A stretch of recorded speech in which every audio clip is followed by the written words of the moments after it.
Hello everybody and welcome back. Today I would just like to do the first FRQ from the 1998 AP Calculus BC exam. And for these problems, a graphing calculator will be necessary most, if not all of the time.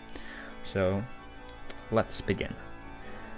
So right off we have let R be the region in the first quadrant bounded by the graph of y equals 8 minus x to the 3 halves, the x-axis, and the y-axis.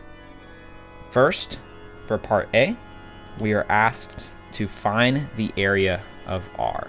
So what we need to do is take the integral of y equals 8 minus x to the 3 halves from 0 to the first 0 of the function of y equals 8 minus x to the 3 halves. So to find that second 0, I could do this by hand, or I could use a graphing calculator. So I think I'll do that. And now that we know our limits of integration, we can integrate. And to set this up, all we have to do is access the integration function on our calculator, plug in our limits, which are x equals 0 and x equals 4, and substitute the function. And what we've gotten is 19.2. Now remember that on the AP test, you only need to include these 3 decimal places, and you can either round to the nearest thousandth place, or you can truncate. Alright, so for part B, we are asked to find the volume of the solid generated when R is rotated or revolved about the x-axis. So I think here it might help to visualize this a little bit. So we have our graph. Looks something like that. Oops, it's not a great drawing. But when we revolve it about the x-axis, right? What we're going to do is we're going to create this solid revolution that looks almost like a bowl. And if you think about it, if you think about what we're doing with respect, when we discuss an integral, we are summing the little parts to form a complex whole. So here, the little parts that we are summing would be basically these little tiny circles. We're summing the area from 0 to 4. Now the formula for the area of a circle is pi r squared. So what we're going to do is in our calculators, we're going to write the integral from 0 to 4. And we can just write pi on the outside because it's a constant, times the radius squared dx. And this will give us our volume. And this equals 361.911, and that will be our answer for part B. All right, so for the final part of this problem, part C, we are told that there is a vertical line x equals k that divides the region R into 2 regions such that when these 2 regions are revolved about the x-axis, they generate solids with equal volumes. Find the value of k.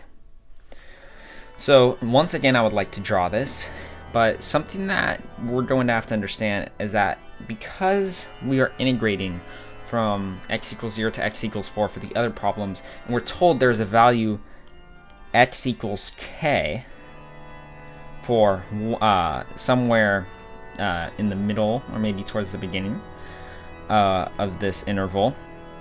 This means that we are going to have to set up 2 integral expressions concerning the volume of this function when rotated about the x-axis. That will denote the value of k. We'll have pi, a radius squared dx, equals pi times a radius squared dx. So our first limits of integration will be from 0 to k, because that essentially represents this part right here, this volume. So we could do it like that. And then we're going to write our next limits of integration from k to 4. That would be this area right here. Now for our first radius, well, what we're just going to do is we're just going to plug in our previous function. And for the next one, we're also going to do that because our radius in both instances is the same. All right, now, what we know about these two areas is that since they're equal, they will also equal half of the volume of the total shape. So that would be the volume, that would essentially be the volume we found from part B. We now have pi times the integral from 0 to k of 8 minus x to the 3/2 squared dx equals half the volume. I'll just write 180.955. So I'm truncating here. If you were rounding, you'd write 0.956. And so now what I'd like to do is just divide by pi. So now I just have the integral from 0 to k of 8 minus x to the 3/2 squared dx equals 180.955 over pi. To FOIL, what we're going to do is we're just going to write integral from 0 to k of 64 minus 16x to the 3/2 plus x cubed dx. So now I can just integrate and substitute my limits of integration. But if you notice, since we have a polynomial as our integrand, when we integrate, we will simply have an x, right, next to all of these, using the power rule, right, this extra x. So when we substitute 0 as our lower limit of integration, we will get 0. But when we substitute k, well, we will get 64k minus, that would be 16 times k to the 5/2 times 2 over 5 plus, and then if we just integrate this and substitute k, that would be x to the 4th over 4, or k to the 4th over 4, which equals 57.6.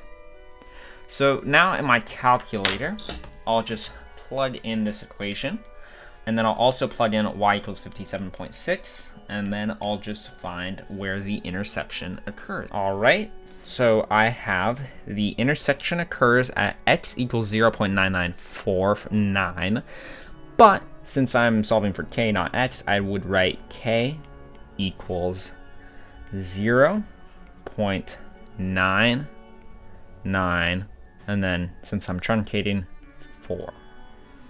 And that is how you solve for each part of the AP Calculus BC FRQ number 1 from 1998 using a graphing calculator. I hope you enjoyed. If you did, please like. If you didn't, please don't dislike, but maybe somebody else might be interested, so share it with a friend. And I hope you have a wonderful day.